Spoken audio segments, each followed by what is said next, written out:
कभी सोचा है हमारे हाथ में जो एक मामूली सी नोटबुक है या फिर शहर की वो जो बड़ी बड़ी इमारतें हैं, ये सब चीजें एक सफर से गुजरती हैं और ये सफर है इंडस्ट्री का। तो आज हम इसी की दिलचस्प दुनिया में चलेंगे और देखेंगे कि ये हमारी जिंदगी को कैसे बदलती है। चलिए इस पूरे सफर को समझने के लिए एक बहुत ही आम चीज से शुरुआत करते हैं, कुछ ऐसा जो हम सब इस्तेमाल करते हैं, एक नोटबुक। इसका सफर एक पेड़ से शुरू होकर हमारी मेज तक पहुंचता कैसे है, आइए जरा देखते हैं। हर एक नोटबुक की कहानी असल में एक बीज से शुरू होती है। ये सफर जंगलों में खड़े पेड़ों जैसे कि बांस या यूकेलिप्टस से शुरू होता है। इन्हीं पेड़ों को कच्चे माल यानी रॉ मटेरियल के तौर पर चुना जाता है, जिससे बनता है वुड पल्प, और यही कागज बनाने का पहला और सबसे जरूरी कदम है। तो जैसे ही पेड़ कटता है उसकी लकड़ी सीधी जाती है एक पल्प मिल में। अब यहाँ पर क्या होता है, मशीनों से उसे प्रोसेस करके वुड पल्प मतलब लकड़ी की लुगदी बना दी जाती है। फिर इस लुगदी में कुछ केमिकल्स मिलाए जाते हैं और उसे दबाकर कागज की पतली पतली शीट्स तैयार की जाती हैं। इसके बाद उस पर लाइनें छपती हैं, पन्नों को एक साथ सिला जाता है और बस हमारी नोटबुक बाजार में बिकने के लिए एकदम तैयार है। और इस पूरी लंबी चौड़ी प्रक्रिया के बाद जंगल का एक पेड़ हमारे हाथों में एक काम की चीज बनकर पहुंचता है। ये एक बेहतरीन उदाहरण है कि कैसे कच्चे माल को एक कीमती चीज में बदला जाता है। पेड़ से नोटबुक तक का ये जो पूरा सफर है ना, जिसमें कच्चा माल, मशीनें और इंसानी मेहनत लगती है, बस इसी को उद्योग या इंडस्ट्री कहते हैं। तो चलिए अब ठीक से समझते हैं कि आखिर ये उद्योग होता क्या है और इसे हम कैसे अलग अलग हिस्सों में बांट सकते हैं।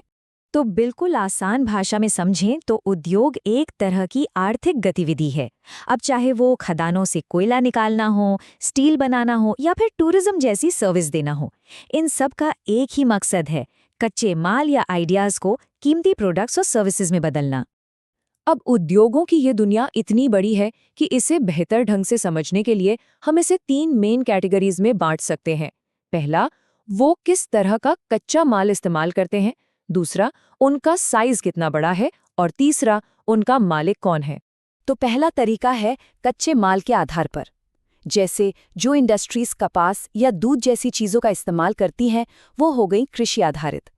जो लोहे जैसी चीज़ों पर निर्भर है, वो है खनिज आधारित। और इसी तरह समुद्र या जंगल से मिलने वाले प्रोडक्ट्स पर भी पूरी पूरी इंडस्ट्रीज चलती हैं। अब इंडस्ट्रीज को उनके साइज के हिसाब से भी बांटा जाता है। एक तरफ है छोटे पैमाने की इंडस्ट्रीज, जैसे मिट्टी के बर्तन बनाना, जिसमें पैसा भी कम लगता है और टेक्नोलॉजी भी सिंपल होती है। और दूसरी तरफ है बड़े पैमाने के उद्योग, जैसे गाड़ियां बनाना, जहां बहुत ज्यादा पैसा, एडवांस टेक्नोलॉजी और हजारों लोगों की जरूरत पड़ती है। तीसरा तरीका है ओनरशिप यानी मालिकाना हक के आधार पर। प्राइवेट सेक्टर में इंडस्ट्री किसी एक इंसान या ग्रुप की होती है। पब्लिक सेक्टर को सरकार चलाती है, जैसे हिंदुस्तान एरोनॉटिक्स। जॉइंट सेक्टर में सरकार और प्राइवेट दोनों की हिस्सेदारी होती है। और कोऑपरेटिव सेक्टर में तो प्रोड्यूसर या वर्कर ही मिलकर अपनी इंडस्ट्री चलाते हैं। सुधा डेयरी कोऑपरेटिव मॉडल का एक बहुत ही बढ़िया उदाहरण है। यहाँ दूध पैदा करने वाले किसान खुद ही इस संगठन के मालिक हैं और वही इसे चलाते भी हैं। इस मॉडल से ये पक्का होता है कि जो भी फायदा हो वो बिचौलियों को नहीं, बल्कि सीधे उन लोगों को मिले जो असल में मेहनत कर रहे हैं। ठीक है, तो अब हमने उद्योगों के प्रकार तो समझ लिए, पर अगला बड़ा सवाल ये है कि कोई इंडस्ट्री लगाई कहाँ जाए। किसी फैक्ट्री के लिए सही जगह चुनना एक बहुत ही सोची समझी प्लानिंग का हिस्सा होता है। एक कामयाब इंडस्ट्री के लिए सही जगह चुनना ठीक वैसा ही है जैसे एक बढ़िया डिश के लिए सही रेसिपी तैयार करना। इसमें आपको सही मात्रा में कच्चा माल, स्किल्ड लेबर, अच्छा ट्रांसपोर्ट, पैसा और बाजार तक आसान पहुंच जैसी कई चीजों का एकदम सही बैलेंस बनाना पड़ता है। हर इंडस्ट्रियल सिस्टम के 3 मेन हिस्से होते हैं, इनपुट, प्रोसेस और आउटपुट। मिसाल के तौर पर एक कपड़ा मिल में कच्चा माल जैसे कि कॉटन, लेबर और पैसा, ये सब इनपुट हैं। फिर कपास की कताई, बुनाई और रंगाई, ये पूरा प्रोसेस है। और आखिर में जो तैयार शर्ट बनती है और उससे जो कमाई होती है, वो है आउटपुट। चलिए अब एक ऐसी इंडस्ट्री पर नजर डालते हैं जो इतनी जरूरी है कि उसने हमारी पूरी मॉडर्न दुनिया को ही बना दिया है, और वो है लोहा और इस्पात उद्योग। लोहा और इस्पात उद्योग इतना ज्यादा जरूरी है कि इसे अक्सर आधुनिक उद्योगों की रीढ़ की हड्डी कहा जाता है। लेकिन ऐसा क्यों कहते हैं? इसका जवाब हमारे चारों तरफ ही मौजूद है। क्यों? अरे भाई, क्योंकि एक छोटी सी सुई से लेकर आसमान छूती इमारतों तक हमारी दुनिया स्टील से ही तो बनी है। लेकिन इतनी बड़ी औद्योगिक ताकत के साथ उतनी ही बड़ी जिम्मेदारी और खतरे भी जुड़े होते हैं। इन औद्योगिक खतरों का सबसे भयानक उदाहरण है 1984 में भारत के भोपाल में हुई गैस त्रासदी। एक कीटनाशक प्लांट से जहरीली गैस लीक होने की वजह से पूरे शहर में तबाही मच गई। ये सेफ्टी में हुई एक बहुत बड़ी चूक का नतीजा था। इस हादसे के जो मानवीय कीमत थी वो बहुत बड़ी थी।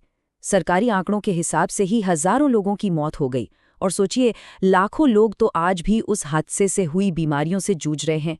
ये घटना हमें हमेशा याद दिलाती है कि इंडस्ट्रियल सेफ्टी कितनी ज्यादा जरूरी है। भोपाल जैसी त्रासदियों को दोबारा होने से रोकने के लिए खतरों को कम करने के उपाय बहुत ज़रूरी हैं, जैसे कि इंडस्ट्रियल एरिया को रिहायशी इलाकों से दूर रखना, बेहतर वार्निंग सिस्टम बनाना और पोल्यूशन कंट्रोल के सख्त नियम लागू करना। खतरों के बावजूद ये भी सच है कि इंडस्ट्री ही विकास का इंजन है और आज ये दुनिया नए और इनोवेटिव सेक्टर्स के साथ लगातार बदल रही है, जिन्हें सनराइज इंडस्ट्रीज यानी उभरते हुए उद्योग कहा जाता है। ये सनराइज इंडस्ट्रीज जैसे कि इंफॉर्मेशन टेक्नोलॉजी, हेल्थ केयर और नॉलेज बेस्ड सेक्टर्स बहुत तेजी से आगे बढ़ रहे हैं। ये सिर्फ आने वाले कल की इकोनॉमी को ही नहीं बना रहे हैं, बल्कि हमारे जीने और काम करने के तरीके को भी पूरी तरह से बदल रहे हैं। और ये हमें एक आखिरी सवाल पर लाकर छोड़ देता है। अगर पिछली सदी की रीढ़ की हड्डी स्टील थी, तो सोचिए हमारी बदलती टेक्नोलॉजी और ज़रूरतों के साथ कौन सी नई इंडस्ट्री हमारी दुनिया की अगली रीढ़ की हड्डी बनेगी।